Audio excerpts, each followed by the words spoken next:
the bilaterals, Geeta, that India held yesterday, if you could tell us what were some of the key takeaways, what was discussed in those bilateral meetings that External Affairs Minister S. Jaishankar had? Well, that's very, very important, Paulami. He had three critical meetings, one with the SCO Secretary General, the second one with the Russian Foreign Minister, and third with the Chinese Foreign Minister. With the Russian Foreign Minister, of course, after Kremlin came under attack, it seemed like the meetings were rather important, and areas of cooperation between the two sides were discussed: connectivity, circumventing of sanctions in terms of how they can further their own interests in the energy and food security sector.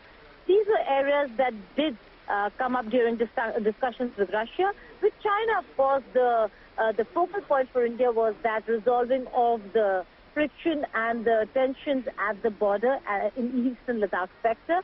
India making it very clear that forward movement can only happen if and when we see normalization of the situation at the border. The Chinese statement clearly says that they hope to see India engage with China to bring about peace and tranquility. So the perspectives might be different, but both countries understand that there can be no forward movement unless and until things normalize at the border, with Jaishankar ahead of the meeting already saying the ties with China are abnormal and it cannot be business as usual. Okay, so that is of course the message that the External Affairs Minister sent out during his meeting. Those are images of course of S. Jaishankar and Bilawal Bhutto Zardari right now at the SCO meet venue.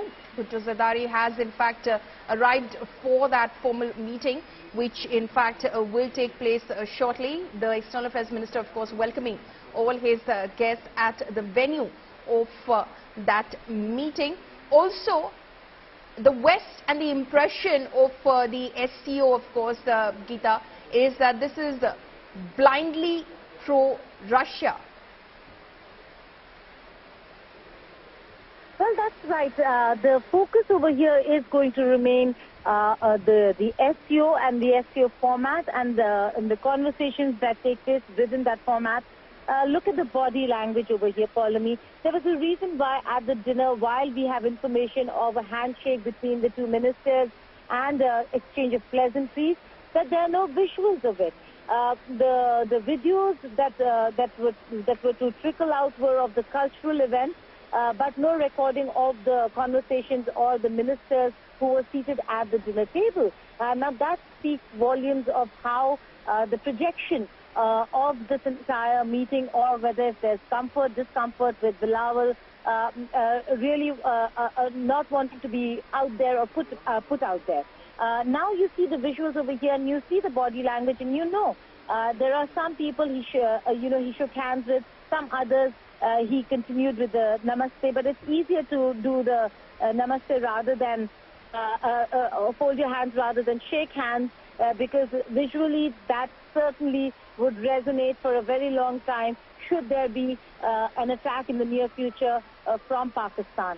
And therefore, you see the body language, you know that a distance is being maintained, and that distance certainly has circulated not just in the body language but also in the substance of the meetings and conversations, which means that there isn't going to be a meeting or a conversation with the Pakistani counterparts.